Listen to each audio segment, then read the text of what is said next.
안녕하세요. 2023년 8월 1일 밴쿠버 최재동 리얼터의 부동산 경제 뉴스 전해드리겠습니다.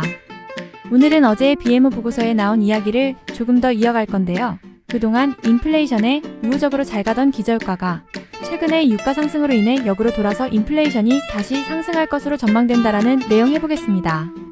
오늘도 AI 목소리로 시작해보겠습니다.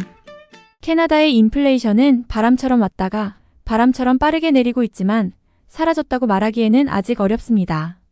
최근에 유가 오름세로 인하여 소비자 물가지수 CPI가 상승할 것으로 예상하고 있습니다. 그동안 헤드라인 CPI, 즉 종합소비자 물가를 낮추는데 일조를 한 기저효과가 이제 그 반대 방향으로 작용하려고 합니다. 즉 인플레이션 속도를 올리는 쪽으로 방향 전환할 것으로 보인다라는 것입니다. 중앙은행이 앞으로 이 문제를 주의 깊게 다루지 않는다면 다소 심각한 문제로 발전할 가능성이 있으며 이를 누르기 위해서는 더 높은 금리가 필요한 상황이 올 수도 있겠다라는 것입니다. 기저효과는 특정 기간 동안의 비교 대상으로 인해 데이터가 왜곡되는 현상입니다.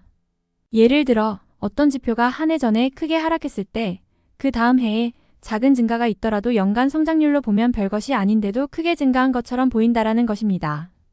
이렇게 이전 기간의 특정 상황에 의해 영향을 받아 현재의 데이터가 왜곡되는 것이 기저효과입니다. 이로 인해 실제 상황과는 다른 결과가 나타날 수 있습니다.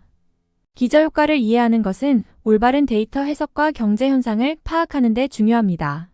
모른 척 했는지는 모르겠지만 기저효과를 우습게 보다가 큰 코를 다친 적이 최근에 있었습니다. 현재의 인플레이션 위기는 캐나다은행은 물론 전 세계 중앙은행들이 2021년에 상승하는 인플레이션을 무시하고 이를 간단하게 기저효과라고만 단정하고 낮은 금리를 유지한 결과로 발생한 것입니다. 가장 최근의 기저효과는 소비자 물가지수 증가율을 낮추는데 도움이 되어 실제로 인플레이션이 생각보다 더 빨리 조절되는 것처럼 보이게 했습니다. 기저효과로 인해서 눈에 보이는 물가 상승률이 감소하여 나타나게 되면 소비자들은 심리적으로 안정되어서 인플레이션을 덜 걱정하고 경기를 추진할 수 있으며 이러한 감정적인 요소가 실제로 인플레이션을 낮추는데 도움이 되어 왔습니다. 또한 중앙은행이 높은 이자율을 설정하여 경기를 조절하는 것 자체도 인플레이션을 통제하는 데 도움이 되어 왔습니다. 이렇게 기저효과와 금리 인상이 지금까지는 인플레이션을 완화시키는데 도움을 주어 왔습니다. 그러나 이러한 기저효과가 인플레이션의 다른 방향으로 작용한다면, 즉 기저효과로 인플레이션이 크게 오르는 것을 눈으로 보게 된다면 인플레이션에 대한 생각이 다시 변할 수 있으며 이는 문제를 야기할 수 있습니다.